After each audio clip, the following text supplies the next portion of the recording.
അപ്പോൾ ഓക്കെ നമ്മൾ കഴിഞ്ഞ ക്ലാസ്സിൽ ഡിസ്കസ് ചെയ്തത് ബയോടെക്നോളജി എന്ന് പറയുന്ന chapter, principle and process of biotechnology എന്ന് പറയുന്ന ചാപ്റ്ററാണ്. അപ്പോൾ അതിൽ കഴിഞ്ഞ തവണ ഹയർ സെക്കൻഡറി എക്സാമിന്, കേരള ഹയർ സെക്കൻഡറി എക്സാമിന് ചോദിച്ച കുറച്ച് ക്വസ്റ്റ്യൻസ് ഏത് ലെവലിലാണ് വരുന്നത് എന്നുള്ളത് അറിഞ്ഞതിനു ശേഷം നമുക്ക് അപ്ലിക്കേഷൻസ് ഓഫ് ബയോടെക്നോളജി എന്ന് പറയുന്ന ഭാഗത്തോട്ട് പോകാവുന്നതാണ്.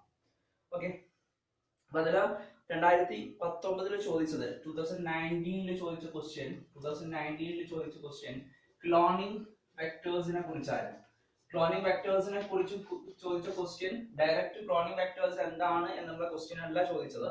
ആക്ച്വലി അത് ചോദിച്ചത് ഡയഗ്രമാറ്റിക് ക്വസ്റ്റ്യൻ ആയിരുന്നു. നിങ്ങളുടെ ടെക്സ്റ്റ് ബുക്കിലുള്ള ക്ലോണിംഗ് വെക്ടേഴ്സിന്റെ പിക്ചർ അതിൽ ആഡ് ചെയ്യുകയും അതിൽ ലേബൽ ചെയ്യാൻ പറയുകയുമാണ് കഴിഞ്ഞ 2019 ക്വസ്റ്റ്യൻ. ഓക്കെ, അപ്പോ ആക്ച്വലി അപ്പൊ അതിൽ നിന്ന് നമ്മൾ മനസ്സിലാക്കേണ്ടത് ഡയഗ്രമാറ്റിക് സ്കെച്ച് ഏതിലും ഇമ്പോർട്ടന്റ് ആണ്, ഈ പറയുന്ന ബയോടെക്നോളജിയിലും ഇമ്പോർട്ടന്റ് ആണ് എന്നുള്ളതാണ് ആ ക്വസ്റ്റ്യൻ നമ്മൾ മനസ്സിലാക്കേണ്ടത്. ഓക്കെ, ആക്ച്വലി ആ ഒരു ഭാഗത്ത് നമ്മളത് പറഞ്ഞിരുന്നു, അതിന്റെ ഒറിജിൻ ഓഫ് റിപ്ലിക്കേഷൻ, അങ്ങനെയൊക്കെ ഓരോ പാർട്ട് വൈസ് ആയിട്ട് നമ്മൾ പറഞ്ഞിരുന്നു. അപ്പൊ ആ ഒരു ഭാഗം നമ്മൾ സാധാരണ അത് അവോയ്ഡ് ചെയ്യുന്നതാണ് ആ പിക്ചർ. കാരണം നമ്മൾ അത്രത്തോളം ഇമ്പോർട്ടന്റ് സ്പെസിഫൈ ചെയ്യുന്ന ഒരു പിക്ചർ അല്ല അത്. പക്ഷെ ആ ഭാഗത്ത് നിന്ന് ക്വസ്റ്റ്യൻ ചോദിച്ചിരുന്നു എന്നുള്ളതാണ് യാഥാർത്ഥ്യം. സോ അത് ഒരിക്കലും അവോയ്ഡ് ചെയ്യരുത്. 2019 ക്ലോണിംഗ് വെക്ടേഴ്സിനെ കുറിച്ചായിരുന്നു ക്വസ്റ്റ്യൻ ചോദിച്ചത്.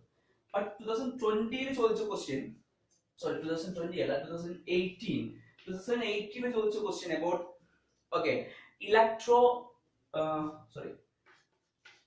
പോളിമറൈസ് ചെയിൻ റിയാക്ഷൻ, PCR നെ കുറിച്ചായിരുന്നു ചോദിച്ചത്. ആക്ച്വലി അതിൽ ചോദിച്ചതായിരുന്നു ഒരുപാട് ടെംപ്ലേറ്റുകൾ ഉണ്ടാക്കണമെന്ന് വിചാരിക്കുക. അതായത് നമുക്ക് ഒരുപാട് ടെംപ്ലേറ്റുകൾ ഉണ്ടാക്കണമെന്ന് വിചാരിക്കുക. അങ്ങനെയാണെങ്കിൽ നമ്മൾ ഏത് ടെക്നിക്കാണ് ഉപയോഗിക്കുക എന്നുള്ളതായിരുന്നു 2018 ക്വസ്റ്റ്യൻ. ആക്ച്വലി അത് directly that's about the PCR, polymerase chain reaction എന്ന് പറയുന്ന ഇതിനെയായിരുന്നു അല്ലെ. ഈ പോളിമറൈസ് ചെയിൻ റിയാക്ഷന്റെ കമ്പോണൻസ് ഏതൊക്കെയാണ് എന്നുള്ളതും അതേ ക്വസ്റ്റ്യനിൽ തന്നെ സെക്കൻഡ് പാർട്ടായിട്ട് ചോദിച്ചു. ഓക്കെ, 2017 ചോദിച്ച question it's about the gel electrophoresis. നമ്മൾ പഠിച്ചതാണ് ജെൽ ഇലക്ട്രോപോറോസിസ് എന്ന് പറയുന്ന ഭാഗം നമ്മൾ ഓൾറെഡി കവർ ചെയ്ത സാധനമാണ്. ആക്ച്വലി അത് ക്വസ്റ്റ്യൻ ചോദിച്ചത് ഇങ്ങനെയാണ്, അതിന്റെ ഒരു പിക്ചറൈസേഷൻ അതിലെ ക്വസ്റ്റ്യൻ പേപ്പറിൽ കൊടുക്കുകയും ആ ഒരു പിക്ചർ എന്താണ് ഉദ്ദേശിക്കുന്നത് എന്നുള്ളതും ആ ജെൽ ഇലക്ട്രോപോറോസിസിന്റെ മെത്തേഡ് എന്താണ് എന്നുള്ളതുമാണ് 2017 ചോദിച്ചത്. ഓക്കെ, അപ്പൊ ആക്ച്വലി നമ്മൾ ഹയർ സെക്കൻഡറി എക്സാമിനേഷൻ വെച്ച് നോക്കുന്ന സമയത്ത് മനസ്സിലാക്കേണ്ടത് ഡയറക്റ്റ് ക്വസ്റ്റ്യൻ ആണ് സാധാരണ ചോദിക്കുന്നത്. അതായത് ഇൻഡയറക്റ്റ് ക്വസ്റ്റ്യൻസ് ചോദിക്കാറില്ല. പക്ഷെ നിങ്ങൾ NCERT ടെക്സ്റ്റ് ബുക്കിന്റെ അവസാനത്തെ എക്സസൈസ് എന്ന് പറയുന്ന ഭാഗത്ത് കുറച്ച് ഇൻഡയറക്റ്റ് ക്വസ്റ്റ്യൻസ് ചോദിക്കുന്നുണ്ട്. ആ ഇൻഡയറക്റ്റ് ക്വസ്റ്റ്യൻ എല്ലാം നിങ്ങൾ ഇതിനു മുമ്പ് പഠിച്ച ജനറ്റിക്സ് എന്ന് പറയുന്ന ബയോളജിയിൽ തന്നെ ജനറ്റിക്സ് എന്ന് പറയുന്ന ചാപ്റ്ററും അതുപോലെ തന്നെ ബയോടെക്നോളജിയും ലിങ്ക് ചെയ്തിട്ടുള്ള ക്വസ്റ്റ്യൻ ആണ് ചോദിച്ചിട്ടുള്ളത്. അതുകൊണ്ട് തന്നെ ആ ഭാഗം ശ്രദ്ധിക്കുക. അതുപോലെ തന്നെ ചില ടേംസ്, ദാറ്റ് ഈസ് ഉദാഹരണത്തിന് പറയാം ഒറിജിൻ ഓഫ് റിപ്ലിക്കേഷൻ എന്താണ്, അതുപോലെ തന്നെ ബയോ റിയാക്ടർ, അതുപോലെ തന്നെ അപ്പൊ അങ്ങനെയുള്ള ചില ടേംസ് ഡിസ്ക്രൈബ് ചെയ്യാനും അതിനെ കുറിച്ചൊരു ബ്രീഫ് ഡിസ്ക്രിപ്ഷനും ചെയ്യാനും എന്ന് സാധാരണ എക്സാമിന് ചോദിക്കാറുണ്ട്. അപ്പോൾ ആക്ച്വലി ഇതൊരു ടെക്നിക്കൽ പാഠമാണെങ്കിലും സെക്കൻഡ് എക്സാമിനേഷന് സാധാരണ ഈ ഭാഗത്ത് നിന്ന് ക്വസ്റ്റ്യൻ ചോദിക്കല് നോർമൽ രൂപത്തിൽ തന്നെയാണ്, അതായത് ഡയറക്റ്റ് ക്വസ്റ്റ്യൻ തന്നെയാണ് ഉള്ളത്. Okay, thank you. ഓക്കെ, അപ്പൊ ഞങ്ങൾ അടുത്ത ചാപ്റ്ററിന്റെ ഭാഗത്തോട്ട് പോവാണ്. ദാറ്റ് ഈസ് അബൌട്ട് ദ ബയോടെക്നോളജിയെ കുറിച്ചുള്ള ചാപ്റ്റർ ആണ്. നമ്മൾ ഓൾറെഡി ബയോടെക്നോളജി എന്താണ്, അതിന്റെ ഫംഗ്ഷനിങ് അല്ലെങ്കിൽ അതിന്റെ എങ്ങനെയാണ് ബയോടെക്നോളജിയുടെ പ്രോസസ്സ് നടക്കുന്നത് എന്നുള്ള കാര്യങ്ങളൊക്കെ നമ്മൾ ഡിസ്കസ് ചെയ്തത്. In this chapter we are discussing about how to apply this biotechnology in the field of medicine and agriculture. Actually ഈ ക്ലാസ്സിൽ അല്ലെങ്കിൽ ഈ ഒരു ചാപ്റ്ററിൽ നമുക്ക് കവർ ചെയ്യാനുള്ളത് ആപ്ലിക്കേഷൻ ഓഫ് ബയോടെക്നോളജി എന്ന് പറയുന്ന ഭാഗമാണ്. ആപ്ലിക്കേഷൻ ഓഫ് ബയോടെക്നോളജിയുടെ ആപ്ലിക്കേഷൻ ആണ്. ഇന്ന് ലീഡിംഗ് ആയിട്ട് നടന്നുകൊണ്ടിരിക്കുന്ന ലീഡിംഗ് ടെക്നോളജിക്കൽ ബ്രാഞ്ച് ആണ് എന്ത് ബയോടെക്നോളജി എന്ന് പറയുന്നത്. ഇപ്പൊ ബിടെക് ഇൻ ബയോടെക്നോളജി എന്ന് പറയുന്ന ഒരു ഭാഗം വരെ എന്ത് ചെയ്യുന്നുണ്ട് വരുന്നുണ്ട്. ഓക്കെ, അപ്പോ the topic has to be covered in this chapter is about the agriculture. That is how biotechnology that is applied in the field of agriculture. That is the first among them. And the second one is about the how it applied in the medicinal field, medicine And third is about the transgenic animals.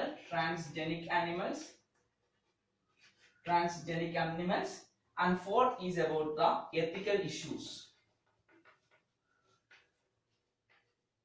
Because നമുക്ക് ഈ gene ഉപയോഗിച്ചിട്ട് തന്നെ ഒരുപാട് varieties ആയിട്ടുള്ള കാര്യങ്ങൾ നമുക്ക് എന്ത് ചെയ്യാൻ പറ്റും. ഓക്കെ, അതുകൊണ്ട് തന്നെ അതിന് ഒരുപാട് എത്തിക്കൽ ആയിട്ടുള്ള ഇഷ്യൂ ഉണ്ട്. അതുകൊണ്ട് തന്നെ നമുക്ക് ജനറ്റിക്കലി മോഡിഫിക്കേഷന് ഒരു ലിമിറ്റ് ഉണ്ട്. That means if you want to create a man with elephant size or elephant behavior, അല്ലെങ്കിൽ അങ്ങനെ എന്തെങ്കിലുമൊക്കെ നമ്മളുടെ ഒരു എക്സ്ട്രാ ഓർഡിനറി ആയിട്ടുള്ള ചിന്തകൾ അല്ലെങ്കിൽ അങ്ങനെയൊന്നും നമുക്ക് ചെയ്യാൻ പറ്റില്ല. അങ്ങനെ ഇസ് പോസിബിൾ, ബട്ട് എത്തിക്കൽ നമ്മളത് എന്തല്ല, അത് റെഗുലേറ്റഡ് ആണ്, നിയന്ത്രിച്ച ഒരു സാധനമാണ്. മുഴുവനായിട്ട് ചെയ്യാൻ പറ്റില്ലെങ്കിലും ചെറിയ മാറ്റങ്ങളൊക്കെ ചെറിയ രൂപത്തിൽ നമുക്ക് അങ്ങനെ ആക്കി മാറ്റാൻ പറ്റും എന്നുള്ളതാണ്. അതുകൊണ്ടാണ് അതിൽ ഒരുപാട് എത്തിക്കൽ ഇഷ്യൂസ് എന്ന് പറയുന്ന ഭാഗം വരാനുള്ള കാരണം. And transgenic animals എന്ന് പറയുന്നത് it is about the what is transgenic animals എന്ന് പറഞ്ഞാൽ നമുക്കറിയാം transgenic, that means transition, that is changes from form to another. ഒരു ഫോമിൽ നിന്ന് മറ്റൊരു ഫോമിലോട്ട് മാറുകയാണ് നമ്മൾ transition എന്ന് പറയുന്നത്. Here we are talking about the transgenic animal, that is genetically modified animals. That is all. And the second one is about the how to apply the biotechnology in the medicinal field. Medicinal field നമുക്ക് എങ്ങനെ apply ചെയ്യാൻ പറ്റും, and how it apply in agricultural field എന്നുള്ളതാണ് നമ്മൾ നോക്കുന്നത്. അതിൽ ഏറ്റവും first നമുക്ക് ഈ ഒരു ഭാഗത്ത് പഠിക്കാനുള്ളത് it is about the agricultural field. Okay ആണോ? അഗ്രികൾച്ചറൽ ഫീൽഡിനെ കുറിച്ചാണ് പറയുന്നത്. ഓക്കെ, നമുക്കറിയാം ഏകദേശം ഒരു 62% ഓഫ് ഇന്ത്യൻ പോപ്പുലേഷൻ എന്ന് പറയുന്നത് എന്താണ്, അഗ്രികൾച്ചർ ഓറിയന്റഡ് ആയിട്ട് വരുന്നതാണ്, കൃഷിക്കാരാണ്. നിങ്ങൾ ഒരിക്കലും കേരളവുമായിട്ട് കമ്പയർ ചെയ്യരുത്, പുറത്തുള്ള സംസ്ഥാനങ്ങളെ ഉദ്ദേശിച്ചിട്ടാണ് പറയുന്നത്, കേരളത്തിൽ നിന്ന് ഡിഫറെന്റ് ആണ്. അപ്പൊ ഏകദേശം 62% ഓഫ് പീപ്പിൾസ് എന്ന പോപ്പുലേഷൻ എന്ന് പറയുന്നത് കൃഷിയുമായി ബന്ധപ്പെട്ടവരാണ്. മാത്രമല്ല ഇന്ത്യയുടെ പോപ്പുലേഷൻ എന്ന് പറയുന്നത് ഏകദേശം 121.4 ആണ് പോപ്പുലേഷൻ വരുന്നത്. അപ്പൊ അഗ്രികൾച്ചർ ഓറിയന്റഡ് ആണ് ഇന്ത്യയിലെ എല്ലാ വ്യവസായങ്ങളും. മാത്രമല്ല ഇന്ത്യയിലെ ഭക്ഷണം എന്നുള്ള രൂപത്തിൽ, ഫുഡ് എന്ന് പറയുന്ന രൂപത്തിൽ മാത്രമല്ല, നമ്മൾ കൊമേഴ്സ്യൽ ആയിട്ട് ഉപയോഗിക്കുന്ന ഫൈബേഴ്സ്, ദാറ്റ് മീൻസ് ചണം എന്ന് പറയുന്നത് ഫൈബറുകൾ, അതുപോലെ തന്നെ അങ്ങനെയുള്ള ഒരുപാട് കൊമേഴ്സ്യൽ അഗ്രികൾച്ചറൽ പ്രൊഡക്ട്സ്. അപ്പൊ അതും എന്തിനു വരും, ഈ അഗ്രികൾച്ചർ എന്ന ഫീൽഡിൽ വരും. അതുകൊണ്ട് തന്നെ അഗ്രികൾച്ചർ എന്ന് പറയുന്നത് ഇന്ത്യയിൽ ഏറ്റവും ഇമ്പോർട്ടന്റ് ആയിട്ടുള്ള ഒരു സെക്ഷൻ ആണ്, അല്ലെ? കാരണം കൂടുതൽ ആളുകളും എന്തുമായി ഓറിയന്റഡ് ആണ്, അഗ്രികൾച്ചറുമായി ഓറിയന്റഡ് ആയിട്ട് ജീവിക്കുന്ന ആളുകൾ. ഓക്കെ, ഇനി എന്തുകൊണ്ടാണ് ബയോടെക്നോളജി അഗ്രികൾച്ചറിൽ യൂസ് ചെയ്യാനുള്ള കാരണം? അതിലൊരു റീസൺ ഉണ്ടാവും, അല്ലെ? വേറൊരു മെത്തേഡും ഇല്ലെങ്കിലാണ് നമ്മൾ വേറൊരു മെത്തേഡിലോട്ട് പോവാം, അല്ലെ? ഒരു മെത്തേഡ്, ഒരുപാട് മെത്തേഡുകൾ അഗ്രികൾച്ചറിൽ ഉപയോഗിക്കാറുണ്ട്. അപ്പൊ അഗ്രികൾച്ചറിൽ ഉപയോഗിക്കുന്ന ആ മെത്തേഡിന് എന്തെങ്കിലും ഡിമെറിറ്റ് ഉണ്ടാകുമ്പോഴാണ് നമ്മൾ അതിന് ബദലായിട്ട് ഒരു ആൾട്ടർനേറ്റീവ് മെഷർ ആയിട്ട് വേറെ ഒന്ന് കൊണ്ടുവരുന്നത്. ഓക്കെ, ആക്ച്വലി നിങ്ങൾ അഗ്രികൾച്ചർ വരുന്ന സമയത്ത് നിങ്ങൾ എല്ലാവരും കേട്ട ഒരു വാക്കായിരിക്കും ഓർഗാനിക് അഗ്രികൾച്ചർ എന്ന് പറയുന്നത്, അല്ലെ? ഓർഗാനിക് അഗ്രികൾച്ചർ എന്താണ്? ഓർഗാനിക് അഗ്രികൾച്ചർ എന്ന് പറഞ്ഞു കഴിഞ്ഞാൽ നമ്മൾ കണ്ടിട്ടുണ്ടാവും ചില ഷോപ്പിലൊക്കെ പോകുന്ന സമയത്ത് ഇവിടെ ഓർഗാനിക് പച്ചക്കറികൾ മാത്രമേ എന്ത് ചെയ്യുന്നുള്ളൂ, വിൽക്കുന്നുള്ളൂ എന്ന് പറയുന്നുണ്ടാവും, അല്ലെ?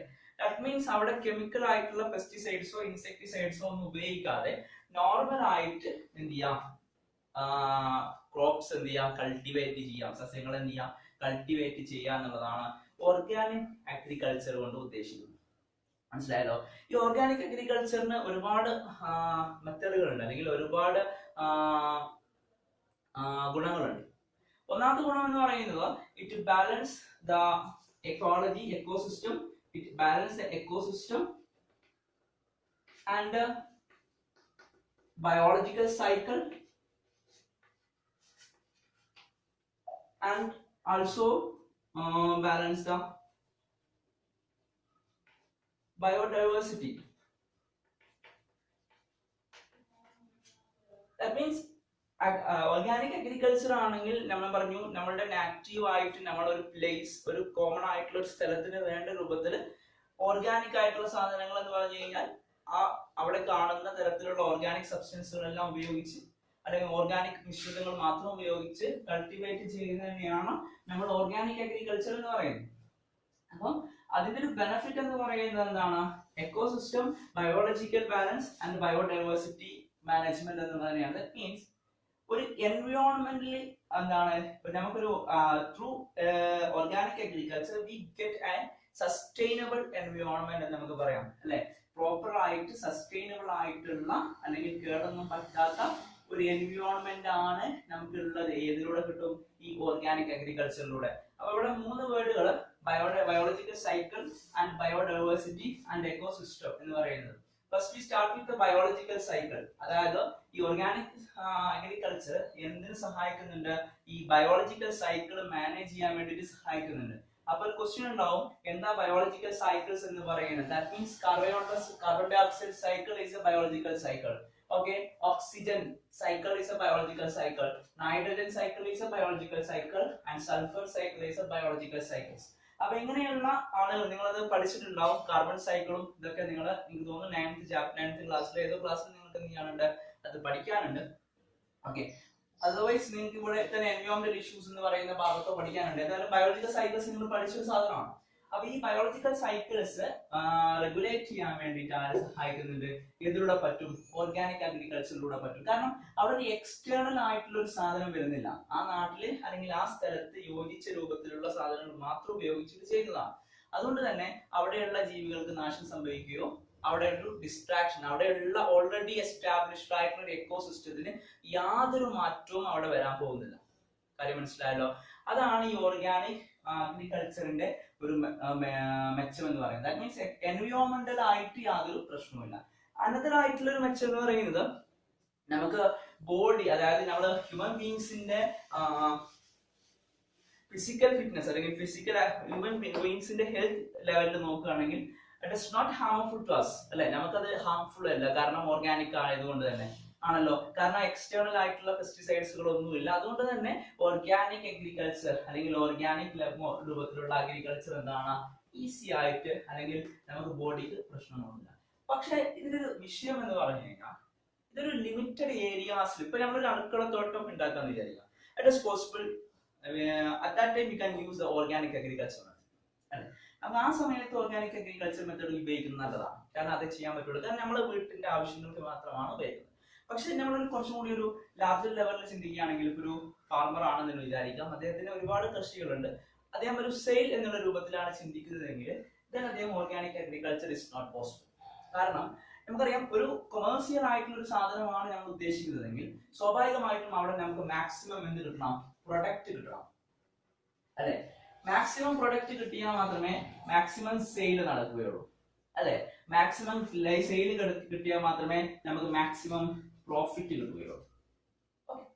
അപ്പൊ അങ്ങനെയുള്ള ഒരു അവസ്ഥയിൽ ഓർഗാനിക് അഗ്രികൾച്ചർ എന്ന് പറയുന്നത് എന്താണ്? ഒരു ഡീമെറിറ്റ് ആണ്. അതായത് ഒരു large amount of sufficient amount of സാധനം നമുക്ക് ഉപയോഗപ്പെടുത്താൻ പറ്റില്ല.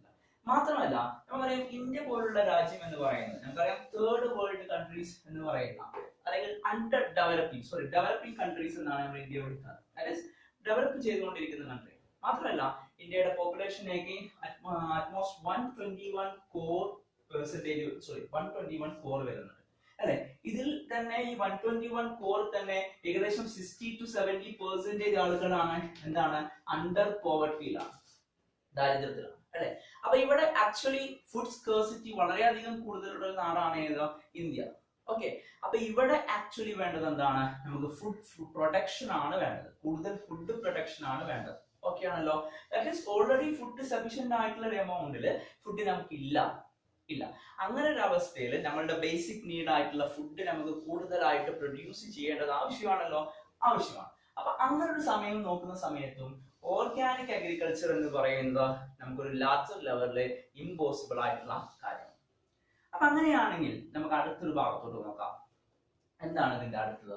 അങ്ങനെയാണെങ്കിൽ ഓർഗാനിക് അഗ്രികൾച്ചറിൽ നിന്ന് നിൽക്കുന്ന സമയത്താണ്, അപ്പൊ ഈ ഒരു അവസ്ഥയാണ് ആക്ച്വലി ഇന്ത്യയുടെ ഏകദേശം 90-40-80 48 മുതൽ, അതായത് ആഫ്റ്റർ ഇൻഡിപെൻഡൻസ് മുതൽ 90 ഓൺവേർഡ്സ് ഇന്ത്യ അഭിമുഖീകരിക്കുന്ന ഏറ്റവും വലിയ പ്രശ്നം എന്ന് പറയുന്നത് പോവർട്ടി തന്നെയാണ്. അത് 1948 തൊട്ട് ഇന്നേ വരെ, ഈ ഒരു ഡേറ്റ് വരെ 2020 ഡിസംബർ 17 വരെ നമ്മൾ അഭിമുഖീകരിക്കുന്ന ഒരു വലിയൊരു പ്രശ്നം എന്ത് തന്നെയാണ്? പോവർട്ടി തന്നെയാണ്. ഒരു പരിധി വരെ നമുക്കത് ഇറാഡിക്കേറ്റ് ചെയ്ത് വരാൻ പറ്റുന്നുണ്ടെങ്കിലും, പക്ഷെ അത്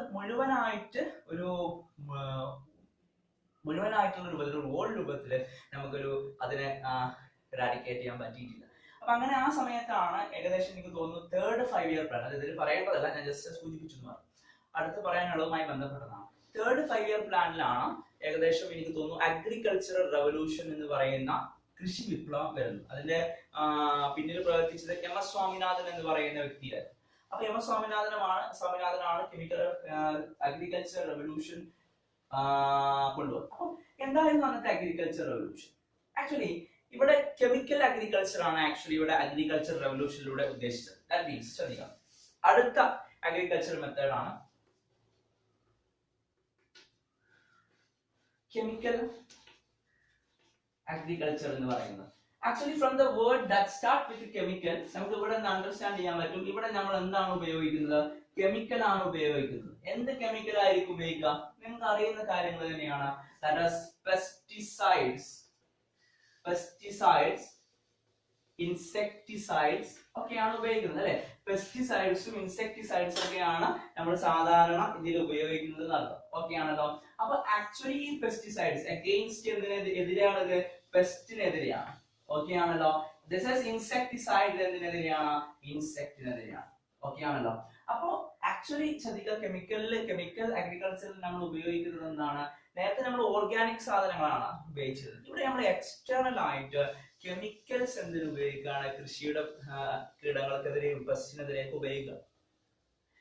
അതുപോലെ തന്നെ ഹൈ പ്രൊഡക്ഷന് വേണ്ടിയിട്ടും. അപ്പൊ ആക്ച്വലി നമുക്ക് എന്ത് കിട്ടും?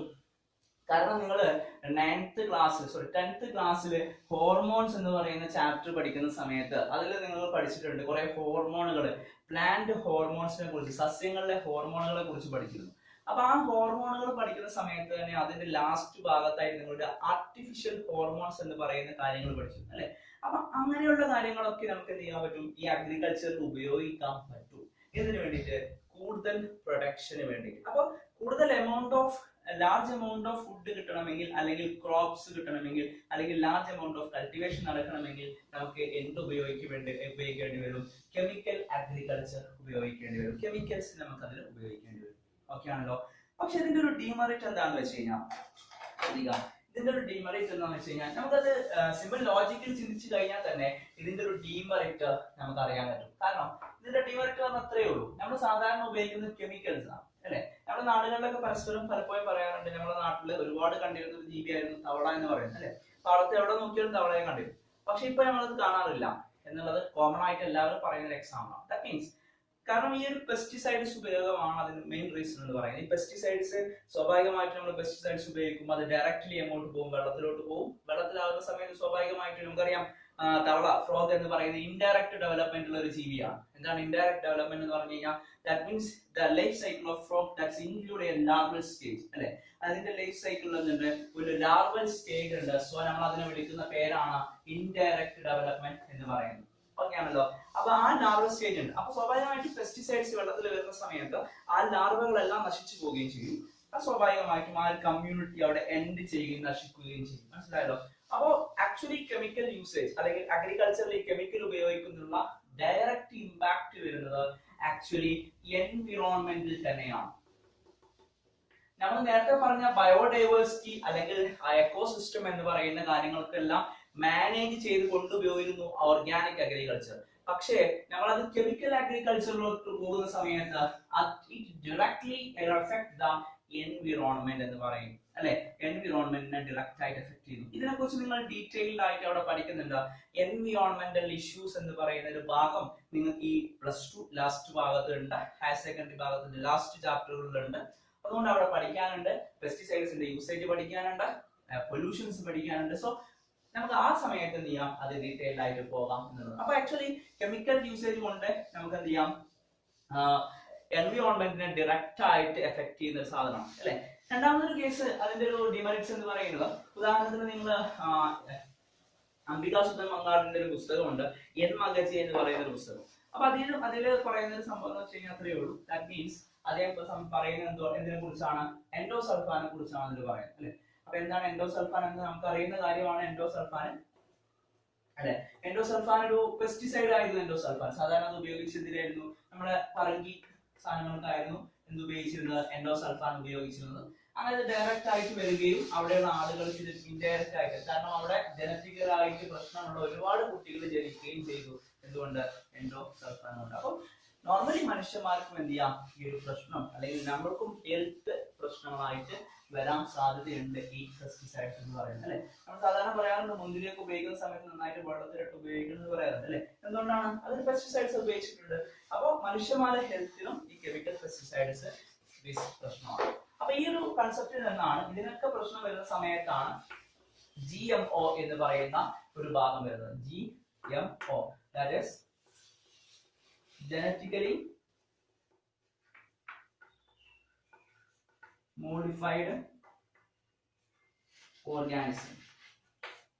അതായത് നമ്മൾ ഇപ്പൊ പറഞ്ഞ ഈ ഒരു കാരണം ഉണ്ടല്ലോ, അത് മാറ്റിയിട്ട് കെമിക്കൽ ഒന്നും ഉപയോഗിക്കാതെ ആ പ്ലാന്റിൽ തന്നെ അതിന് റെസിസ്റ്റൻസ് കൊണ്ടുവരാം. ദാറ്റ് മീൻസ് ഇപ്പൊ ഒരു പെസ്റ്റ് ആക്രമിക്കുക എന്ന് പറഞ്ഞു കഴിഞ്ഞാൽ അവിടെ ഒരു രോഗം ഉണ്ടാവുക എന്നുള്ളതാണ്. ഒരു പ്ലാന്റിനെ പെസ്റ്റ് ആക്രമിക്കുക, അറ്റാക്ക് ചെയ്തു എന്ന് പറഞ്ഞു കഴിഞ്ഞാൽ അവിടെ ഒരു ഡിസീസ് വന്നു എന്നുള്ളതാണ്, രോഗം വന്നു എന്നുള്ളതാണ് അതോട് ഉദ്ദേശിക്കുന്നത്.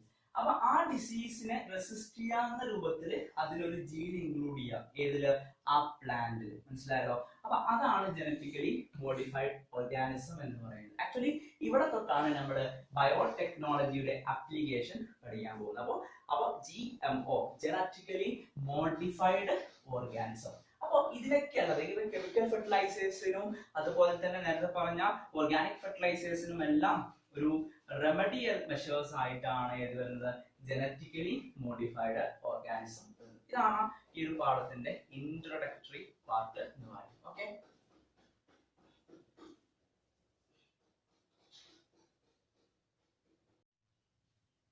ഓക്കെ, അപ്പൊ ഇനി അടുത്തത് നമ്മുടെ ജനറ്റിക്കലി മോഡിഫൈഡ് ഓർഗാനിസം എന്ന് പറയുന്ന ഭാഗമാണ്.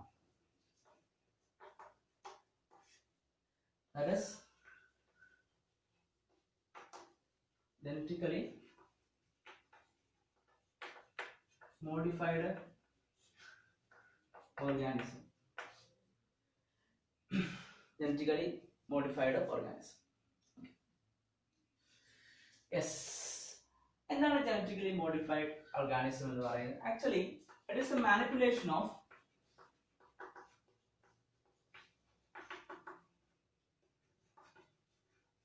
genetical sequence. അല്ലെ, manipulation of genetical sequence of a organism. അല്ലെ, ഒരു ഓർഗാനിസത്തിന്റെ ജനറ്റിക്കൽ സീക്വൻസിൽ മാനിപ്പുലേഷൻ വരുത്തുക എന്ന് പറഞ്ഞു കഴിഞ്ഞാൽ അതിൽ മാറ്റം വരുത്തുക, അതാണ് ജനറ്റിക്കലി മോഡിഫൈഡ് ഓർഗാനിസം എന്ന് പറയുന്നത്. നമുക്കൊരു എക്സാമ്പിളോട്ട് പോകാം. GMOയ്ക്ക് ഒരു എക്സാമ്പിൾ. ആക്ച്വലി എന്റെ കയ്യില് ഒരു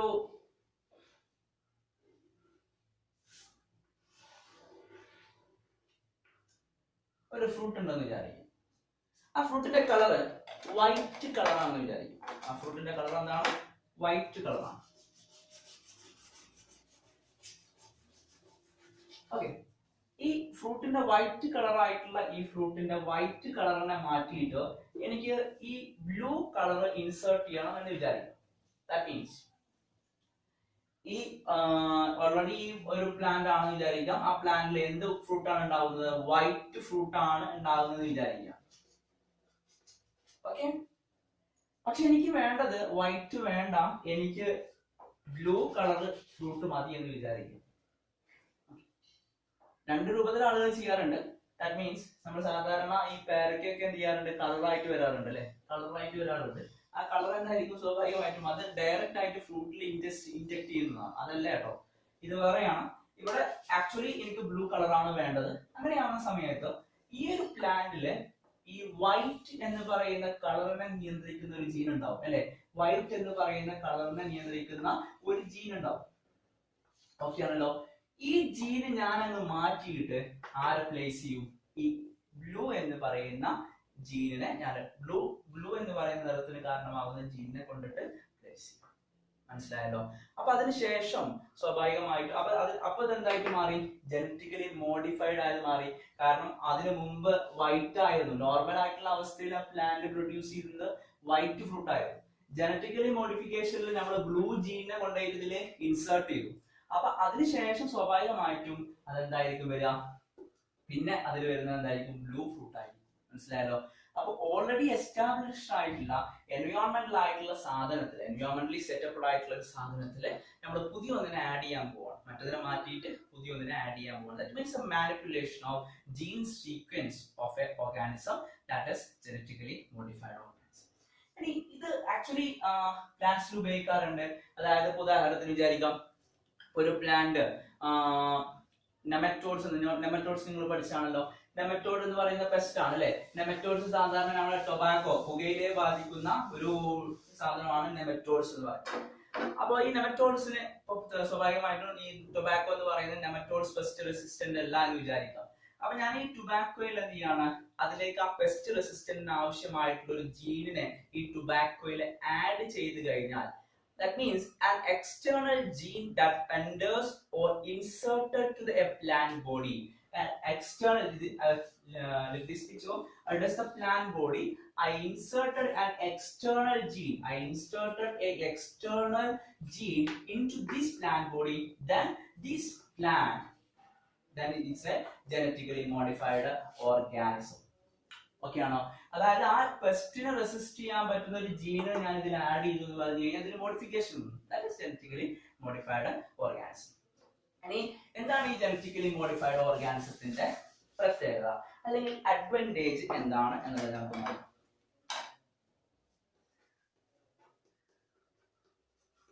അഡ്വാൻറ്റേജസ്, അതായത് ഒന്ന് അഡ്വാൻറ്റേജ് എന്ന് പറയുന്നത് നമുക്ക് പെസ്റ്റ് റെസിസ്റ്റന്റ് ആയിട്ടുള്ള ആളുകളെ അല്ലെങ്കിൽ പ്ലാന്റ്സിനെ ഉണ്ടാക്കിയെടുക്കാം എന്നുള്ളത് തന്നെയാണ് അതിന്റെ ഒരു അഡ്വാൻറ്റേജ് എന്ന് പറയുന്നത്.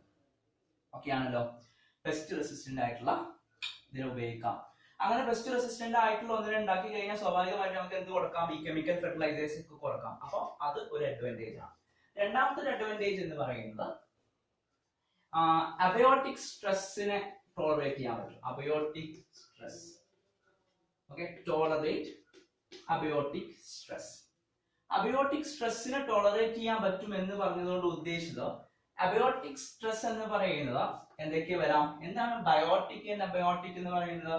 ജീവനുള്ളതിനെയാണ് നമ്മൾ ബയോട്ടിക് എന്ന് വിളിച്ചത്. അബയോട്ടിക് എന്ന് പറഞ്ഞു കഴിഞ്ഞാൽ ജീവനില്ലാത്തത്.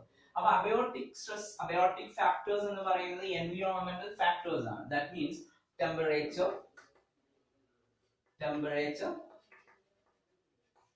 കോൾഡ് എക്സെട്ര അങ്ങനെ വരും. അപ്പൊ ഇങ്ങനെ എക്സ്ട്രീം ആയിട്ട് ടെമ്പറേച്ചറോ എക്സ്ട്രീം ആയിട്ടുള്ള കോൾഡോ ഒക്കെ വരുന്ന സമയത്ത് ചില പ്ലാന്റ്സിനെ സർവൈവ് ചെയ്യാൻ പറ്റില്ല. അപ്പൊ ഇങ്ങനെ ജനറ്റിക്കലി മോഡിഫൈഡ് ആണെങ്കിൽ എന്തിനെ സർവൈവ് ചെയ്യാം? ഈ അബയോട്ടിക് സ്ട്രെസ്സിനെ സർവൈവ് ചെയ്യാം എന്നുള്ളതാണ്. ഓക്കെ ആണല്ലോ? സെക്കൻഡ്, അപ്പൊ പെസ്റ്റ് റെസിസ്റ്റന്റ് ആവാം, അതുപോലെ തന്നെ അബയോട്ടിക് സ്ട്രെസ്സിനെ ടോളറേറ്റ് ചെയ്യാൻ പറ്റും. ഇനി അതുപോലത്തെ അടുത്തൊന്നാണ് to decrease maturation time. To decrease maturation time എന്ന് പറഞ്ഞു കഴിഞ്ഞാൽ എന്താണ് മെച്ചുറേഷൻ എന്ന് പറഞ്ഞു കഴിഞ്ഞാൽ നമുക്കറിയാം, ഒരു പ്ലാന്റ് എന്ന് പറയുന്നത്, ഒരു സസ്യം എന്ന് പറയുന്നത് അത് ഒരുപാട് സ്റ്റേജസ് കടന്നു പോകുന്നതാണ് അല്ലെ. അതിന്റെ വെജിറ്റേറ്റീവ് റീപ്രൊഡക്ഷൻ നടക്കണം, റീപ്രൊഡക്ഷൻ നടന്നിട്ട് അതിൽ നിന്ന് ആദ്യം അതിന്റെ പ്ലാന്റ് വരണം, പിന്നെ അത് ഗ്രോത്ത് നടക്കണം, അത് ഒരുപാട് പ്രോസസ്സുകൾ നടക്കുന്നതാണ്. അപ്പോ നമ്മൾ നോർമലി ആക്ച്വലി ഇപ്പൊ നമ്മൾ സാധാരണ ഒരു മാവ് കുഴിച്ചിട്ടാൽ, ഒരു മാങ്ങ നമ്മൾ പ്ലാന്റ് ചെയ്ത് കഴിഞ്ഞാൽ ഏകദേശം അതൊരു നല്ലൊരു വലുപ്പമാവണമെങ്കിൽ ഏകദേശം ഒരു 15 to 20 years മാക്സിമം വേണം. 15 to 20 years, അതായത് ഒരു നോർമൽ ഗ്രോത്ത് അറ്റൈൻ ചെയ്യണമെങ്കിൽ. നോർമൽ ആയിട്ടുള്ള നമ്മൾ നാട് അല്ലെ. പക്ഷെ അങ്ങനെ ഒരു സാധനം നമ്മൾ പ്ലാൻ ചെയ്തിട്ട് 15-20 വർഷത്തിന് ശേഷമാണ് നമുക്കത് പ്രൊഡക്റ്റ് കിട്ടുന്നതെങ്കിൽ കൊമേഴ്സ്യൽ ആയിട്ട് നോക്കുന്ന സമയത്ത് ദാറ്റ് ഈസ് എനിക്ക് തോന്നുന്നു യൂസ്ലെസ് എന്ന് വേണമെങ്കിൽ വിളിക്കാൻ പറ്റും അല്ലെ. നമ്മൾ നോർമൽ ആയിട്ട് വീടുകളിലൊക്കെ നമുക്ക് പ്ലാൻ ചെയ്യാൻ പറ്റും, പക്ഷെ കൊമേഴ്സ്യൽ പർപ്പസിൽ it is not practicable, it is utter failure അല്ലെ. അപ്പൊ അതുകൊണ്ട് തന്നെ ഈ ഒരു അവസ്ഥയില് ആ ഒരു സംഭവം പോസിബിൾ അല്ല. അപ്പൊ ആക്ച്വലി നമുക്ക് എന്ത് ചെയ്യണം? അതിന്റെ മെച്ചുറേഷൻ, വളരുന്ന ഗ്രോത്തിന്റെ ലെവൽ സമയം കുറയണം. ഉദാഹരണത്തിന് നമ്മൾ ചെറിയ കുള്ളൻ തേങ്ങകളെ കണ്ടിട്ടുണ്ട്, തെങ്ങുകളെ കണ്ടിട്ടുണ്ട്. അപ്പൊ ആക്ച്വലി അതിലും എന്ത് തന്നെയാണ് മോഡിഫിക്കേഷൻ തന്നെയാണ് അതിൽ നടക്കുന്നത് അല്ലെ. അത് എനിക്ക് തോന്നുന്നു അത് ജനറ്റിക്കലി മോഡിഫൈഡ് അല്ല കേട്ടോ. നമ്മുടെ ഈ കാണുന്ന ചെറിയ കുളം തെങ്ങുകൾ എന്ന് പറയുന്നത്. അപ്പൊ നമ്മള് T*8 അതുപോലെ തന്നെ ഒരുപാട് പേരുകളുണ്ട്. കേരശ്രീ എന്നൊക്കെ പറഞ്ഞിട്ട് ഒരുപാട് പേരുകൾ. കാരണം നമ്മുടെ കേരളത്തിൽ ബാലരാമപുരത്താണ് കൊക്കനട്ട് റിസർച്ച് സെന്റർ ഉള്ളത്. അവിടെയാണ് ഇതിന്റെ റിസർച്ച് നടക്കുന്നത്. അവരാണ് ഇത് പുതുതായിട്ട് ഉണ്ടാക്കുന്നത്. അപ്പൊ അത് എനിക്ക് തോന്നുന്നു അത് ഒന്നല്ല, അത് ജനറ്റിക്കലി മോഡിഫൈഡ് അല്ല കേട്ടോ. അത് ഹൈബ്രിഡ് ക്രോസ് ആണ്. ക്രോസ് എന്ന് പറയുന്നത് ഇപ്പൊ ഉദാഹരണത്തിന് ലക്ഷദ്വീപിൽ വരുന്ന തെങ്ങും അതുപോലെ തന്നെ കേരളത്തിലുള്ള തെങ്ങും തമ്മിൽ എന്ത് ചെയ്യാറാണ്, ഹൈബ്രിഡൈസേഷൻ നടത്തിയിട്ടാണ് പല തെങ്ങുകളും എന്ത് ചെയ്യാറ് സാധാരണ വരാറ്. അപ്പൊ അത് ഹൈബ്രിഡൈസേഷൻ ആണ്. It is not linked with the genetically modified organism. അപ്പൊ അത് ജനറ്റിക്കലി മോഡിഫിക്കേഷൻ അല്ല എന്നതാണ്. അപ്പൊ നമുക്ക് എന്ത് കുറക്കാൻ പറ്റും, മെച്ചുറേഷൻ ടൈം നമുക്ക് കുറക്കാൻ പറ്റും. അപ്പൊ 3 കാര്യങ്ങളാണ് പറഞ്ഞത്. അബയോട്ടിക് സ്ട്രെസ് പറഞ്ഞു, അതുപോലെ തന്നെ മെച്ചുറേഷൻ ടൈം പറഞ്ഞു. ഓക്കെ ആണല്ലോ.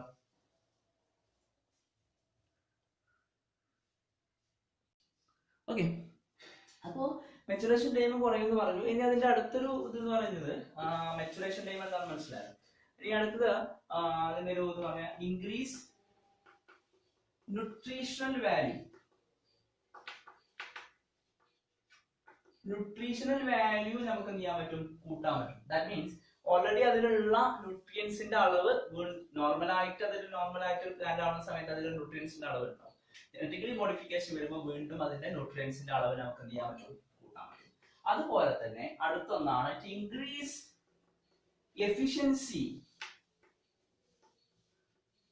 efficiency of plant to absorb nutrients. Let us increase the efficiency of plants to absorb nutrients. What is the purpose? So what is the inner meaning of this? എന്താണ്? That means നമ്മൾ normal ആയിട്ട് ഒരു പ്ലാന്റിനെ ഒരു level of വരെയാണ് സാധനത്തെ absorb ചെയ്യാനുള്ള level എന്ന് പറയുന്നത്. അപ്പൊ ആ ഒരു ലെവല്, ഉദാഹരണത്തിന് ഒരു പ്ലാന്റ് ഉണ്ടെന്ന് വിചാരിക്കുക. ആ പ്ലാന്റ് നോർമൽ ആയിട്ടുള്ള അവസ്ഥയിൽ 10 നൈട്രജനെയാണ് അബ്സോർബ് ചെയ്യുന്നത് വിചാരിക്കാം. ഇമാജിൻ ദാറ്റ് കേട്ടോ, 10 നൈട്രജൻ ആറ്റത്തെയാണ് അബ്സോർബ് ചെയ്യുന്നത്. ജനറ്റിക്കലി മോഡിഫിക്കേഷൻ വരുന്ന സമയത്ത് അതിന് 20 എണ്ണമാണെങ്കിൽ എന്ത് ചെയ്യാൻ പറ്റും, അബ്സോർബ് ചെയ്യാൻ പറ്റും. That means increase the efficiency to absorb the mineral nutrients. അപ്പൊ അതും ഇതിലൂടെ പറ്റും, ജനറ്റിക്കലി മോഡിഫിക്കേഷനിൽ പറ്റും. ഇനി അടുത്തതാണ് ഹൈ എമൗണ്ട് ഓഫ് പ്രൊഡക്റ്റ് അല്ലെ. എന്തും കിട്ടും നമുക്ക്. നിങ്ങൾ ആലോചിച്ച് നോക്ക്, മെച്ചുറേഷൻ ടൈം കുറവാണ്, പെസ്റ്റ് റെസിസ്റ്റന്റ് ആണ്, ന്യൂട്രീഷണൽ വാല്യൂ ഇൻക്രീസ്ഡ് ആണ്, എഫിഷ്യൻസി ഓഫ് ന്യൂട്രിയൻസ് അബ്സോർബ് ചെയ്യാനുള്ള കഴിവും കൂടുതലാണ്. അപ്പൊ അങ്ങനെയാണെങ്കിൽ സ്വാഭാവികമായിട്ടും എന്ത് വരും, പ്രൊഡക്റ്റ് കൂടും ഇല്ലേ. അപ്പൊ കൂടുതൽ പ്രൊഡക്റ്റും ഇതിലൂടെ കിട്ടും നമുക്ക് ഈ ജനറ്റിക്കലി മോഡിഫൈഡ് ആയിട്ടുള്ള ഓർഗാനിസത്തിലൂടെ കിട്ടും. അപ്പൊ ഇതൊക്കെയാണ് ഇതിന്റെ അഡ്വാൻറ്റേജ് എന്ന് പറയുന്നത്. അങ്ങനെയാണെങ്കിൽ അഡ്വാൻറ്റേജ് ഉണ്ടെങ്കിൽ സ്വാഭാവികമായിട്ടും ഡിസ്അഡ്വാൻറ്റേജ് ഉണ്ടാവും. നമുക്കറിയാം മനുഷ്യനിർമ്മിതമായ ഏതൊരു സാധനത്തിനും എന്തുണ്ടാവും, അഡ്വാൻറ്റേജും ഡിസ്അഡ്വാൻറ്റേജും. ഓക്കെ ആണല്ലോ. അപ്പൊ എന്താണ് ഇതിന്റെ ഡിസ്അഡ്വാൻറ്റേജ് എന്ന് പറയുന്നത്? നമ്മൾ പറഞ്ഞു, പുതിയൊരു ജീനിനെ ആ പ്ലാന്റ് ബോഡിയിലോട്ട് അല്ലെങ്കിൽ ആ ഓർഗാനിസത്തിലോട്ട് ഇൻസേർട്ട് ചെയ്യുകയാണ് നമ്മൾ ചെയ്യുന്നത്. ആ ഇൻസേർട്ട് ചെയ്യുന്നത് ആ ജീവിയിലുള്ള മറ്റ് ജീനുകളെ ചിലപ്പോൾ ബാധിക്കാനുള്ള സാധ്യതയുണ്ട്. മേ ബി affect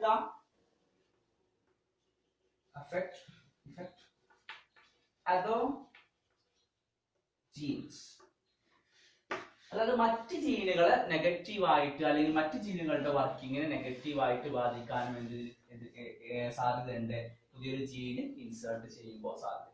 ഓക്കെ ആണല്ലോ. അതാണ് ഫസ്റ്റ് ഡിസ്അഡ്വാൻറ്റേജ് ആണല്ലോ. ഓക്കെ, അതുപോലെ തന്നെ നമുക്കറിയാം ഫുഡ് വെബ് നമുക്ക് എല്ലാവർക്കും അറിയുന്നതാണ് അല്ലെ. ഫുഡ് വെബ് ഫസ്റ്റ് നിങ്ങൾക്ക് മനസ്സിലായി തോന്നുന്നു. രണ്ടാമത്തെ കേസിലോട്ട് പോവാം. ഡിസ്അഡ്വാൻറ്റേജ് രണ്ടാമത്തെ കേസ് നമുക്കറിയാം ഫുഡ് വെബ് അല്ലെ. ഫുഡ് ചെയിൻ, ഫുഡ് വെബ് ഒക്കെ നമുക്കറിയാം. ഫുഡ് ചെയിൻ, ഫുഡ് വെബ് രണ്ടും വരും. അപ്പൊ അതിന് ഡിസ്ട്രക്ട് വരും അല്ലെങ്കിൽ അതിന് പ്രശ്നം വരും എന്നാണ് പറയുന്നത്. ഉദാഹരണത്തിന് ദാറ്റ് മീൻസ് ഇപ്പൊ ഒരു പ്ലാന്റ് ഉണ്ടെന്ന് വിചാരിക്കാം. ഈ പ്ലാന്റില് ഒരു പെസ്റ്റ് ഉണ്ടെന്ന് വിചാരിക്കാം. നിങ്ങൾ നെമറ്റോഡ് തന്നെ എടുത്തോ, നെമറ്റോഡ്. ഓക്കെ ആണോ? ഈ നെമറ്റോഡ്സിനെ ഭക്ഷണമായിട്ട് ഉപയോഗിക്കുന്ന വേറെ ഒരാളുണ്ട് എന്ന് വിചാരിക്കാം.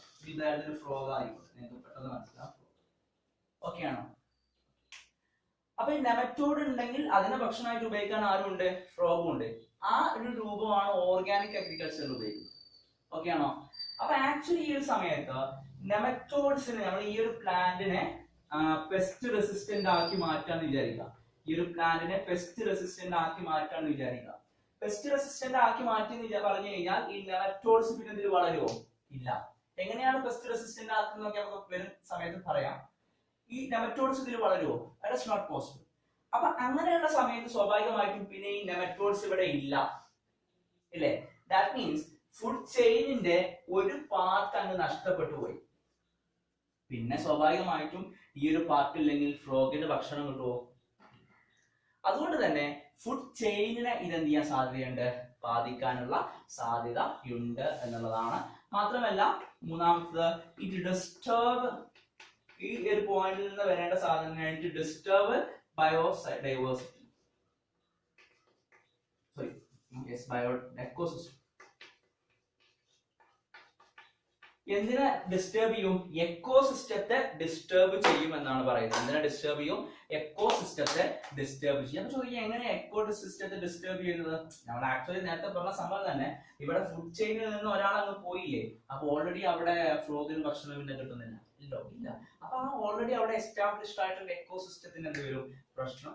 ആക്ച്വലി ജനറ്റിക്കലി മോഡിഫൈഡ് ഓർഗാനിസത്തിന് ഒരുപാട് അഡ്വാൻറ്റേജും ഡിസ്അഡ്വാൻറ്റേജും ഉണ്ട്. അതിന് കൂടുതൽ ഡിസ്അഡ്വാൻറ്റേജ് ഉണ്ട് ഉള്ളത് കൊണ്ടാണ് പൊതുവെ ബയോടെക്നോളജി നമ്മൾ ഉപയോഗിക്കാറ്. ഇത് ഭയങ്കരമായിട്ട് പ്രശ്നം അതിൽ വരുന്നുണ്ട്. ഓക്കെ, അത് മൊത്തമായിട്ട് നമ്മുടെ എക്കോളജിക്കൽ ബാലൻസിനെ നന്നായിട്ട് ബാധിക്കും. മാത്രമല്ല അതിന് വേറെയും ഒരുപാട് സോഷ്യൽ റീസൺസും ഒരുപാട് കാരണങ്ങളുണ്ട്. നെഗറ്റീവ് ആയിട്ടുള്ള ഒരുപാട് തരങ്ങളിൽ ഉപയോഗിക്കാൻ സാധ്യതയുള്ള ഒരു സാധനമാണ് ബയോടെക്നോളജി എന്ന് പറയുന്നത്, ജനറ്റിക്കലി മോഡിഫിക്കേഷൻ എന്ന് പറയുന്നത്. അപ്പൊ ഇതാണ് ജനറ്റിക്കലി മോഡിഫൈഡ് ഓർഗാനിസത്തിന്റെ. എന്താണ് ജനറ്റിക്കലി മോഡിഫൈഡ് ഓർഗാനിസം? അതിന്റെ advantage and disadvantage.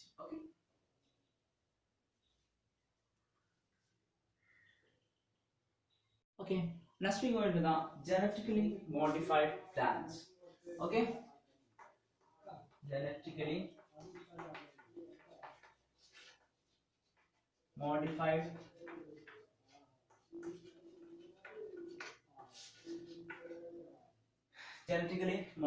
plant. Genetically modified plant എന്ന് പറയുന്നത് നമ്മളിവിടെ ആക്ച്വലി ഉപയോഗിക്കുന്നത് ബാക്ടീരിയയാണ് ഉപയോഗിക്കുന്നത്. ഒരു ബാക്ടീരിയൽ ജീനിനെയാണ് നമ്മൾ അതിൽ ആഡ് ചെയ്യുന്നത്. ബാക്ടീരിയ ആയിട്ട് ഉപയോഗിക്കുന്ന BT എന്ന് പറയുന്ന, BT എന്ന് പറഞ്ഞു കഴിഞ്ഞാൽ ബാസില്ലസ്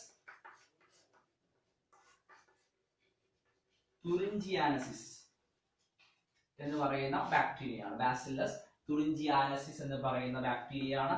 ഇതിലാണ് BT എന്ന് പറയുന്ന ഒരു സാധനമുള്ളത്. നമുക്ക് നോക്കാം. ഇതൊരു ഒരു തവണ ഇവിടെ ഏറ്റവും കൂടുതൽ നമ്മുടെ നാടുകളിൽ കോൺട്രവേഴ്സി ആയിട്ടുള്ള ഒരു കാര്യമായിരുന്നു. BT ബ്രിഞ്ചൽ എന്ന് പറയുന്ന ഒരു സാധനം, അതായത് ബയോടെക്നോളജിക്കലി മോഡിഫൈഡ് വഴുതന സാധാരണ ഇവിടെ വന്നിരുന്നു. അത് ഭയങ്കര വിഷയമായ ഒരു സംഭവം. ഓക്കെ, എന്താണ് BT toxin, how it works എന്നുള്ളതാണ് നമ്മൾ നോക്കുന്നത്. അപ്പൊ BT ടോക്സിൻ എന്ന് പറയുന്നതാണ്. അപ്പൊ ഈ BT ടോക്സിൻ എന്ന് പറയുന്നത് എവിടെയാണ് കാണുന്നത്? ബാസില്ലസ് തുറിഞ്ചിയാനസിസിലാണ് കാണുന്നത്. ഓക്കെ, BT ടോക്സിൻ കാണുന്നത് എവിടെയാണ്? ബാസില്ലസ് തുറിഞ്ചിയാനസിസ് എന്ന് പറയുന്ന ബാക്ടീരിയയിലാണ്. അത് ഒരൊറ്റ BT ടോക്സിൻ അല്ല ഉള്ളത്, ഒരുപാട് BT ടോക്സിൻ ഉണ്ട്. ഓരോ പെസ്റ്റിനും ഓരോ BT ടോക്സിൻ ആണുള്ളത്. അപ്പൊ അങ്ങനെയാണെങ്കിൽ ആക്ച്വലി ഈ BT ടോക്സിൻ എന്ന് പറയുന്നത് it gives ability to pest resistant. Pest റെസിസ്റ്റന്റിനുള്ള എബിലിറ്റി കൊടുക്കുകയാണ് ആര് ചെയ്യുന്നത്? BT ടോക്സിൻ ചെയ്യുന്നത്. ദാറ്റ് മീൻസ് പ്ലാന്റിന് പെസ്റ്റ് റെസിസ്റ്റൻസിനുള്ള എബിലിറ്റി കൊടുക്കുകയാണ് ആര് ചെയ്യുന്നത്? BT ടോക്സിൻ ചെയ്യുന്നത് എന്നുള്ളത് മനസ്സിലാക്കുക. ഓക്കെ ആണല്ലോ? അപ്പോൾ ബാസില്ലസ് തുറിഞ്ചിയാനസിസ് ആണ്. It gives ability to resist the pest, അല്ലെ? അതാണ് ആരുടെ പദവി അല്ലെങ്കിൽ ആരുടെ എന്ന് പറയുന്നത്? BT ടോക്സിന്റെ. അപ്പൊ നിങ്ങൾക്കൊരു സംശയം ഉണ്ടോ? ആക്ച്വലി BT ടോക്സിൻ ബാസില്ലസ് തുറിഞ്ചിയാനസിസിന്റെ ശരീരത്തിലുള്ള ഒരു പ്രോട്ടീനാണ്, അല്ലെങ്കിൽ അല്ലെ പ്രോട്ടീനാണ്, ടോക്സിൻ പ്രോട്ടീൻ. ഓക്കെ ആണല്ലോ? അപ്പൊ ഇത് ആക്ച്വലി എവിടെയുള്ളതാണ്? ബാസില്ലസ് തുറിഞ്ചിയാനസിസിലുള്ള പ്രോട്ടീനാണ്. ഓക്കെ ആണ്? ഓക്കെ, അപ്പൊ നിങ്ങൾക്ക് കമ്പാരിറ്റീവ് നിങ്ങൾക്ക് ഒരു ഡൗട്ട് ഇങ്ങനെ തോന്നുന്നുണ്ടാവും അല്ലെ. അതായത് ആക്ച്വലി ഇത് ബാസിലസ് തുറിഞ്ചിയാനസിസിലുള്ള ഒരു സാധനമാണ്. അങ്ങനെയാണെങ്കിൽ ബാസിലസ് തുറിഞ്ചിയാനസിസിലുള്ളതായതുകൊണ്ട് തന്നെ ആ ബാക്ടീരിയ അല്ലെങ്കിൽ ആ ഒരു ടോക്സിന് ആ ബാക്ടീരിയ തന്നെ എഫക്ട് ചെയ്തൂടെ എന്നുള്ള ഒരു ചോദ്യം നിങ്ങൾ മനസ്സിലുണ്ടാവും. ആക്ച്വലി അത് ബാക്ടീരിയയുടെ ശരീരത്തിൽ എന്ന് പറയുന്നത് നമ്മൾ സാധാരണ ഈ ഫൈലേറിയൽ വേംസ് ഒക്കെ പറയാറില്ലേ. ഫൈലേറിയൽ വേംസ് പന്നിയുടെ ശരീരത്തിൽ നിന്നാണ് പിന്നെ മനുഷ്യരിലെത്തുന്നത്. അപ്പൊ ഫൈലേറിയൽ വേംസ് പന്നിക്ക് ബാധിക്കുള്ളതെന്ന് വെച്ച് കഴിഞ്ഞാൽ അതിന് ബാധിക്കില്ല, കാരണം അത് ഇനാക്റ്റീവ് ആയിട്ടുള്ള ഫോമിലാണ് പന്നിയിൽ കിടക്കുന്നത്. അതുപോലെ തന്നെയാണ് ആക്ച്വലി ഇവിടെ ഈ ഒരു ബീറ്റി ടോക്സിൻ എന്ന് പറയുന്നത് പ്രീ ടോക്സിൻ ആണ്, അല്ലെങ്കിൽ പ്രീടോക്സിൻ അല്ല പ്രോടോക്സിൻ രൂപത്തിലാണ് ബാക്ടീരിയയുടെ ബോഡിയിൽ കിടക്കുന്നത്. അതായത് പ്രോടോക്സിൻ എന്ന് പറയുന്നത് അത് ഇനാക്റ്റീവ് ആയിട്ടുള്ള സ്റ്റേറ്റിലാണ്. എന്ത് സ്റ്റേറ്റിലാണ്? ഇനാക്റ്റീവ് സ്റ്റേറ്റിലാണ്. ഓക്കെ ആണോ? അപ്പൊ ബീറ്റി ടോക്സിൻ എന്ന് പറയുന്നത് പ്രോടോക്സിൻ ആണ്, ഇനാക്റ്റീവ് സ്റ്റേറ്റിലാണ് ബാക്ടീരിയയുടെ ബോഡിയിൽ കാണുന്നത്. മനസ്സിലായല്ലോ? അതായത് അത് ആക്റ്റീവ് ആവാൻ തുടങ്ങിയിട്ടില്ല എന്നർത്ഥം. ഓക്കെ ആണല്ലോ? അപ്പൊ അത് ഇനാക്റ്റീവ് ആയിട്ടുള്ള സ്റ്റേറ്റിലാണ്. ഇനി അത് എപ്പോഴാണ് ആക്റ്റീവ് ആവുക എന്നുള്ളത്. ആക്ച്വലി നമ്മള് ഈ ബീറ്റി ടോക്സിൻ ആ ഒരു പ്ലാന്റിലോട്ട് കുത്തിവെക്കുകയും അതിനുശേഷം ഒരു പെസ്റ്റ് വന്നിട്ട് ഇതിനെ ആക്രമിക്കുകയും ചെയ്ത് കഴിഞ്ഞാൽ സ്വാഭാവികമായിട്ടും ആ ബീറ്റി ടോക്സിൻ ആ പെസ്റ്റിന്റെ ശരീരത്തിലോട്ട് കടക്കും. ഓക്കെ ആണല്ലോ? നമുക്കറിയാം പെസ്റ്റിന്റെ ശരീരത്തില് ഗട്ട് എന്ന് പറയുന്ന ഭാഗമുണ്ട് അല്ലെ. ഈ ഗട്ട് എന്ന് പറയുന്നത് നമുക്കറിയാം വയറിന്റെ ഭാഗമാണ്. ഭക്ഷണം കഴിച്ചാൽ ദഹനം ഡൈജഷൻ ഒക്കെ നടക്കുന്ന രീതിയിലാണ് ഗട്ട് അല്ലെ. അപ്പോ ആക്ച്വലി ശ്രദ്ധിക്കേണ്ട ഒരു സാധനം എന്ന് പറയുന്നത് ഈ ഗട്ടിലെ ഇതെന്ന് പറയുന്നത് ആൽക്കലൈൻ ആണ്. ആൽക്കലൈൻ അല്ലെ. അതായത് pH എന്ന് പറയുന്നത് എന്താണ്? ആൽക്കലൈൻ ആണ്. ഈ ആൽക്കലൈൻ സ്വഭാവം ഈ പ്രോടോക്സിൻ ആയിരുന്ന ബീറ്റി അല്ലെങ്കിൽ ടോക്സിനെ എന്ത് ചെയ്യാക്കും? ആക്റ്റീവ് ആക്കി മാറ്റും. മനസ്സിലായല്ലോ? അതായത് ആ ഒരു ശരീരത്തിൽ അല്ലെങ്കിൽ ആ ഗട്ടിലുള്ള pH നമുക്കറിയാം ആൽക്കലൈൻ ആണ്. അത് പ്രോടോക്സിനെ എന്താക്കി മാറ്റും? ആക്റ്റീവ് ടോക്സിൻ ആക്കി മാറ്റും. മനസ്സിലായല്ലോ? ആക്ച്വലി ബീറ്റി ടോക്സിൻ പോയി പറ്റി പിടിച്ചിരിക്കുന്നത് ഇതിന്റെ ഗട്ട് വാളിലാണ്. എവിടെയാണ്? ഈ പെസ്റ്റിന്റെ ഗട്ട് വാളിലാണ്. അങ്ങനെ ഈ പ്രോടോക്സിന് ആക്റ്റീവ് ആയി കഴിഞ്ഞാൽ ഈ പെസ്റ്റിന്റെ ഗട്ട് വാൾ എന്ത് ചെയ്യും? ബ്രേക്കപ്പ് ചെയ്യും, അല്ലെങ്കിൽ ബ്രേക്ക് ഡൗൺ ആകും. മനസ്സിലായോ? അപ്പോ പ്രോടോക്സിൻ ആയിരുന്നു ബാക്ടീരിയയുടെ ശരീരത്തിലെ ബീറ്റി ടോക്സിൻ. അത് പെസ്റ്റിന്റെ ശരീരത്തിൽ എത്തുന്ന സമയത്ത് അവിടുത്തെ ആൽക്കലൈൻ pH കാരണം അത് എന്തായി മാറും? ആക്റ്റീവ് ടോക്സിൻ ആയിട്ട് മാറും. അങ്ങനെ ആക്റ്റീവ് ടോക്സിൻ ആയിട്ട് മാറിയാൽ ആ പെസ്റ്റിന്റെ ഗട്ട് വാളിലാണ് അത് പറ്റി പിടിച്ചിരിക്കുന്നത്. സ്വാഭാവികമായിട്ടും അവിടെ ആ ഗട്ട് വാളിനെ എന്ത് ചെയ്യും? ബ്രേക്ക് ചെയ്യും. ഓക്കെ ആണോ? അങ്ങനെ ബ്രേക്ക് ചെയ്ത് കഴിഞ്ഞാൽ സ്വാഭാവികമായിട്ടും ലാസ്റ്റ് പെസ്റ്റ് എന്ത് ചെയ്യും? ചത്തുപോകും. അതാണ് ആക്ച്വലി ഈ ബീറ്റിയിൽ നടക്കുന്ന പ്രോസസ് എന്ന് പറയുന്നത്. കാര്യം മനസ്സിലായല്ലോ? ഇനി അടുത്ത അതിന്റെ ഒരു ഭാഗം എന്ന് പറയുന്നത്, അപ്പൊ നിങ്ങൾക്ക് സംശയം ഉണ്ടാവും ഇത് ഒരൊറ്റ ബീറ്റി ടോക്സിൻ ഉള്ളോ എന്നുള്ളത്. അല്ല, ബീറ്റി ടോക്സിൻ ഒരുപാട് തരത്തിലുണ്ട്. ഉദാഹരണത്തിന് Cry1AB എന്ന് പറയുന്ന ഒരു ഇതുണ്ട്. അതുപോലെ തന്നെ Cry2AB എന്ന് പറയുന്നുണ്ട്. അത് ഒരുപാടുണ്ട്. Cry1AB അതായത് ഓരോ പെസ്റ്റിനും ഓരോ ടോക്സിനാണ്. ഓരോ പെസ്റ്റിനും എന്താണ്? ഓരോ ടോക്സിൻ ആണ്. Cry1AB ഉപയോഗിക്കുന്നത് നമ്മുടെ കോൺ ഉണ്ടല്ലോ, കോൺ ബോറർ എന്ന് പറഞ്ഞിട്ടൊരു പെസ്റ്റ് ഉണ്ട്. കോൺ അറിയാലോ? ആ കോണിനെ തുറന്ന് ജീവിക്കുന്ന ജീവിയാണ് കോൺ ബോറർ. അതുകൊണ്ടാണ് കോൺ ബോറർ എന്ന് വിളിക്കുന്നത്. അപ്പൊ അതിന്റെ എതിരെ ഉപയോഗിക്കുന്നതാണ് Cry1AB എന്ന് പറയുന്നത്. Cry2AB നമ്മൾ സാധാരണ ഉപയോഗിക്കുന്നത് ഇതിനെതിരെയാണ്. വോൾവോ എന്ന് പറയുന്ന വോൾബോക്സ്, നിങ്ങൾ കേട്ടതായിരിക്കും വോൾബോക്സ് എന്ന് പറയുന്ന പെസ്റ്റിനെതിരെയാണ്. അപ്പൊ ഇത്രയേ ഉള്ളൂ ബയോടെക്നോളജിക്കലി മോഡിഫൈഡ് പ്ലാന്റ് എന്ന് പറയുന്നത്. മനസ്സിലായല്ലോ? അപ്പൊ ബയോടെക്നോളജിക്കലി മോഡിഫൈഡ് പ്ലാന്റ് എന്ന് പറയുന്നത് ബീറ്റി ടോക്സിൻ ഇംപ്ലിമെന്റ് ചെയ്യുക എന്നുള്ളതാണ്. കാര്യം മനസ്സിലായല്ലോ?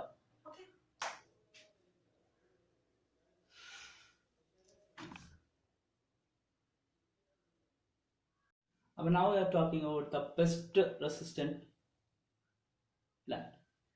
ഇതിനെ കുറിച്ചാണ് പറയുന്നത്. പെസ്റ്റ് റെസിസ്റ്റന്റ് പ്ലാന്റ് എന്താണ്? പെസ്റ്റ് റെസിസ്റ്റന്റ് പ്ലാന്റ് എന്ന് പറയുന്നത്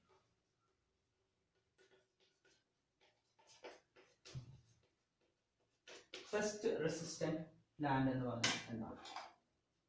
നമുക്കറിയാം നെമറ്റോഡ്സ് എന്ന് പറയുന്ന സാധനം, നെമറ്റോഡ്സ് എന്ന് പറയുന്ന വിഭാഗം ഡയറക്റ്റ് ആയിട്ട് എല്ലാ മിക്ക പ്ലാന്റ്സിനെയും ബാധിക്കുന്ന ഒരു സാധനമാണ് നെമറ്റോഡ്സ്. അപ്പൊ ഈ നെമറ്റോഡ്സ് നമുക്കറിയാം ഇതിന്റെ പെസ്റ്റ് ആണ് എന്നുള്ളത് അറിയാം. അപ്പൊ ഇങ്ങനെയുള്ള സാധനങ്ങൾക്ക് ഒരു പെസ്റ്റ് റെസിസ്റ്റന്റ് ആയിട്ടുള്ള ഒരു പ്ലാന്റ് ഉപയോഗിക്കും. ഇങ്ങനൊരു വേയിലാണ് RNA ഇന്റർഫറൻസ് എന്ന് പറയുന്ന ഒരു ഭാഗം വരുന്നത്. എന്താണ് പറയുന്നത്? RNA interference. What is RNA interference? What is mean by interference? Interference എന്ന് പറഞ്ഞു കഴിഞ്ഞാൽ it acts as a barrier or act as a inhibitor. What the point? Act as a barrier or act as a inhibitor. That is, ഒരു സാധനത്തിന്റെ വളർച്ച തടസ്സപ്പെടുത്തുന്നതിനെയാണ് നമ്മൾ barrier അല്ലെങ്കിൽ inhibitor എന്ന് വിളിക്കുന്നത്. What the point? അപ്പോൾ ഈ ഒരു കണ്ടീഷനിൽ എന്താണ് RNA interference? Actually, RNA interference എന്ന് പറഞ്ഞു കഴിഞ്ഞാൽ to regulate the gene expression. എന്താണ് ജീൻ എക്സ്പ്രഷൻ? അതൊക്കെ നിങ്ങൾ നേരത്തെ പഠിച്ചതാണ് അല്ലെ? ട്രാൻസ്ലേഷൻ, അതുപോലെ തന്നെ സ്ലൈസിങ് കാര്യങ്ങളൊക്കെ നിങ്ങൾ പഠിച്ചു. ഒന്ന് നമ്മൾ ഡീറ്റെയിൽഡ് ആയിട്ട് ഒരു ബ്രീഫ് ആയിട്ട് പോവാം ഇതിനു ശേഷം. It regulate the gene expression. Gene എക്സ്പ്രഷനെ റെഗുലേറ്റ് ചെയ്യുക എന്നുള്ളതാണ് RNA ഇന്റർഫറൻസ് കൊണ്ട് ഉദ്ദേശിക്കുന്നത്. അപ്പൊ ഇവിടെ റെഗുലേറ്റ് ചെയ്യുന്നത് ആരായിരിക്കും? ആരാണ് ഇന്റർഫിയർ ചെയ്യുക എന്നുള്ളത് ഫ്രം ദ ഹെഡിങ് നമുക്ക് മനസ്സിലായി. ആരാണ്? റൈബോന്യൂക്ലിക് ആസിഡ് ആണ്, RNA ആണ്. ഓക്കെ ആണോ? ഓക്കെ. അപ്പൊ നമുക്ക് ഇതിന്റെ ഡീറ്റെയിൽഡ് സ്കെച്ചിലോട്ട് പോകാം. എന്താണ് RNA ഇന്റർഫറൻസ് എന്ന് നമുക്ക് നോക്കാം. ആക്ച്വലി നമുക്കറിയാം സെല്ലില് എന്തുണ്ടാവും? DNA ഉണ്ടാവും അല്ലെ? ഈ സെല്ലിലെ DNA പ്രീ mRNA എന്ന് പറയുന്ന ഒരു സാധനമുണ്ട് അല്ലെ? പ്രീ mRNA എന്ന് പറയുന്ന സാധനമുണ്ട്. ഈ പ്രീ mRNA മെസഞ്ചർ mRNA ആയിട്ട് തന്നെ മാറും. അതിനെ നമ്മൾ വിളിച്ച പേരാണ് സ്ലൈസിങ് എന്ന് പറയുന്നത് അല്ലെ? ഈ mRNA പ്രോട്ടീൻ സിന്തസിസിൽ പാർട്ടിസിപ്പേറ്റ് ചെയ്യുന്നതാണ് ട്രാൻസ്ലേഷൻ എന്ന് നമ്മൾ വിളിച്ചത് അല്ലെ? ഈ മെസഞ്ചർ RNA ആണ് പ്രോട്ടീൻ സിന്തസിസിൽ സഹായിക്കുന്നത്. Messenger RNA. ഓക്കെ ആണോ? ഇനി ഞാൻ ചോദിക്കുന്ന ഒരു ചെറിയൊരു ക്വസ്റ്റ്യൻ ശ്രദ്ധിക്കണം. അപ്പൊ ഈ mRNA ആണ് പ്രോട്ടീൻ സിന്തസിസിന് സഹായിക്കുന്നത് എന്നുള്ളത് നമുക്ക് മനസ്സിലായി. ആക്ച്വലി ഈ mRNAക്ക് വ്യത്യസ്ത ഷേപ്പുകളാണ്. ആ ഷേപ്പിനനുസരിച്ച് അവ ഉൽപ്പാദിപ്പിക്കുന്ന പ്രോട്ടീനിന്റെ ലെവലും അല്ലെങ്കിൽ അതും വ്യത്യാസപ്പെടും. ഓക്കെ ആണോ? അതാണ് സംഭവിക്കുന്നത്. ഞാനിപ്പോ നെമറ്റോഡ് എന്ന് വിളിച്ചു അല്ലെ?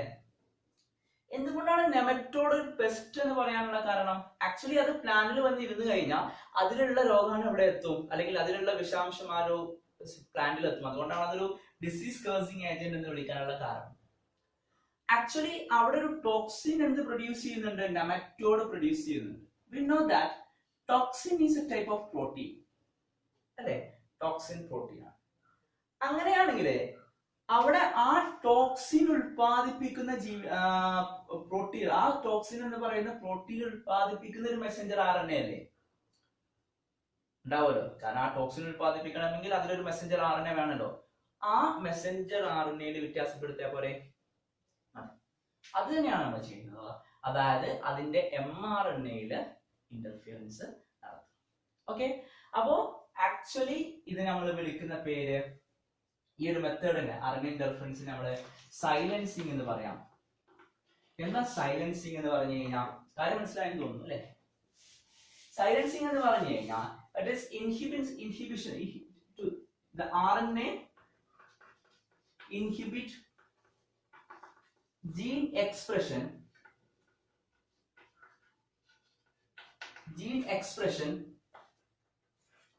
by disturbing mRNA. mRNA disturb ചെയ്തിട്ട് RNA എന്തിനെ ഇൻഹിബിറ്റ് ചെയ്യുക? ജീൻ എക്സ്പ്രഷനെ ഇൻഹിബിറ്റ് ചെയ്യുക, അതായത് പ്രോട്ടീൻ സിന്തസിസിനെ ഇൻഹിബിറ്റ് ചെയ്യുക എന്നാണ്. സിമ്പിൾ ആയിട്ട് പറഞ്ഞു. അപ്പൊ ആക്ച്വലി നമ്മൾ ഉദാഹരണത്തിന് നേരത്തെ പറഞ്ഞു mRNA ആണ് ഈ പ്രോട്ടീൻ. ഉദാഹരണത്തിന് നെമറ്റോഡിലാണെങ്കിൽ ആ ടോക്സിൻ, ഏതോ ഒരു mRNA ആണ് ആ നെമറ്റോഡിൽ ആ ടോക്സിൻ ഉണ്ടാക്കാനുള്ള കാരണം. ഓക്കെ. ഞാൻ പോയിട്ട് ഈ mRNAയുടെ സ്ട്രക്ചറിൽ അങ്ങ് മാറ്റം വരുത്തി. സ്ട്രക്ചറിൽ മാറ്റം വരുത്തി കഴിഞ്ഞാൽ സ്വാഭാവികമായിട്ടും എന്ത് പ്രൊഡക്ഷൻ നടക്കൂല? ടോക്സിൻ പ്രൊഡക്ഷൻ നടക്കൂല. അപ്പൊ ആ ഒരു മെത്തേഡിനെയാണ് നമ്മൾ എന്ത് വിളിക്കുന്നത്? RNA ഇന്റർഫറൻസ് എന്ന് വിളിക്കുന്നത്. അത് കുറച്ച് ഡീറ്റെയിൽഡ് ഭാഗമാണ്. അതുകൊണ്ട് നമുക്ക് നെക്സ്റ്റ് ക്ലാസ്സിൽ ഡിസ്കസ് ചെയ്യാം. Okay, thank you.